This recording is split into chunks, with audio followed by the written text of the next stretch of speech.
Hello दोस्तों, आज से करोड़ों साल पहले जब इस धरती पर हमारा अस्तित्व नहीं हुआ करता था, उस समय इस धरती पर विशालकाय डायनासोरों का राज हुआ करता था। वे इसी धरती पर रहा करते थे जहां आज हम रहते हैं। वे यही पैदा हुए और यही लड़ाइयाँ भी लड़ी और तकरीबन 14 करोड़ सालों तक इस धरती पर राज किया। और इस बीच उनकी कई विभिन्न प्रजातियां भी विकसित हुई, जिनमें से कई शाकाहारी हुआ करते थे तो कई मांसाहारी, कई बेहद शांत स्वभाव के हुआ करते थे तो कई बेहद ही आक्रामक और गुस्सैल। दोस्तों, डायनासोर्स उस समय के सबसे विकसित जीवों में से एक हुआ करते थे। पर दोस्तों, ऐसा क्या हुआ कि डायनासोर आज पूरी तरह से विलुप्त हो गए? ऐसा क्या हुआ कि डायनासोर का नामो निशान तक पृथ्वी से मिट गया? जानेंगे इस वीडियो में, तो वीडियो में आखिर तक जरूर से बने रहे। और इससे पहले अगर आप इस चैनल पर पहली बार आए हैं तो चैनल को सब्सक्राइब कर बेल आइकन भी ऑन कर दें ताकि हमारे आने वाली वीडियोस मिले आपको सबसे पहले। तो दोस्तों, करोड़ों साल पहले वो दिन भी बिल्कुल आम सा था जब रोज की तरह सूरज निकली, चारों तरफ रोशनियां फैली और ठंडी ठंडी हवाओं के बीच डायनासोर्स आराम से अपना जीवन जी रहे थे। और दोस्तों, उनकी किस्मत तो करोड़ों साल पहले ही लिखी जा चुकी थी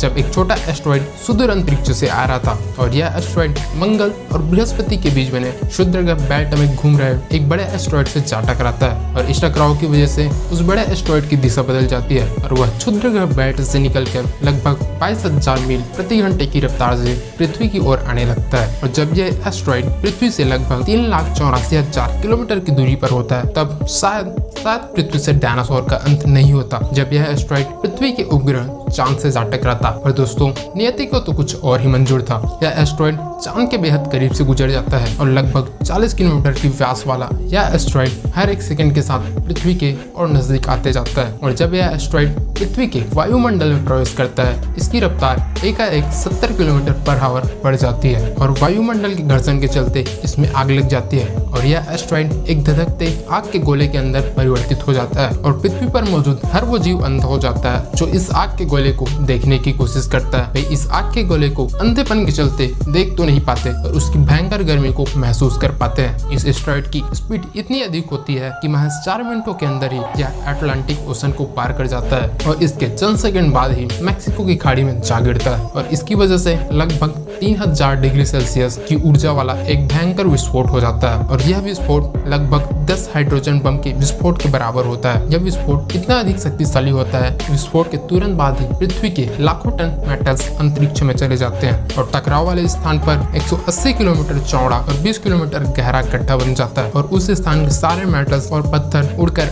आसमान में धूल के बादल में बदल जाते हैं। और थोड़ी देर बाद इस टकराव की वजह से पृथ्वी के नीचे 11.1 तीव्रता की भयंकर भूकंपी लहर उठने लगती है और इसकी वजह से समुद्र के अंदर जगह जगह सुनामी की लहरें आने लगी है और सभी सक्रिय ज्वालामुखी भी ढक जाते हैं और जगह जगह पर डायनासोरों का अंत होना शुरू हो जाता है। और इसी के साथ पृथ्वी पर महाविनाश शुरू हो जाता है। इस भयानक विस्फोट में रेडिएशन की मात्रा भी इतनी अधिक होती है कि हर वो एक जीव जलकर राख हो जाता है जो इसके 800 किलोमीटर के दायरे में आता है। और इस भयंकर विस्फोट में वे जीव तो बच जाते हैं जो उड़ने में सक्षम थे। उड़ने वाले डायनासोर इसमें बच जाते हैं। और दोस्तों, ये तो महाविनाश का बस एक शुरुआत मात्र था। थोड़े ही देर बाद जो मेटल्स उड़कर अंतरिक्ष में चले गए थे, वे थोड़ी देर बाद ही पृथ्वी की ग्रेविटी के चलते वापस लौटकर पृथ्वी पर ही गिरने लगते हैं। पर वो इस बार नॉर्मल नहीं होते, वायुमंडल के घर्षण के चलते आग के गोले में बदल जाते हैं और एक बार फिर से डायनासोरों का अंत होने लगता है। और साथ ही साथ पृथ्वी के चारों ओर धूल के कई किलोमीटर मोटे बादल बनने लगते हैं, जिसकी वजह से सूर्य की रोशनी पृथ्वी पर आ नहीं पाती है और पृथ्वी का तापमान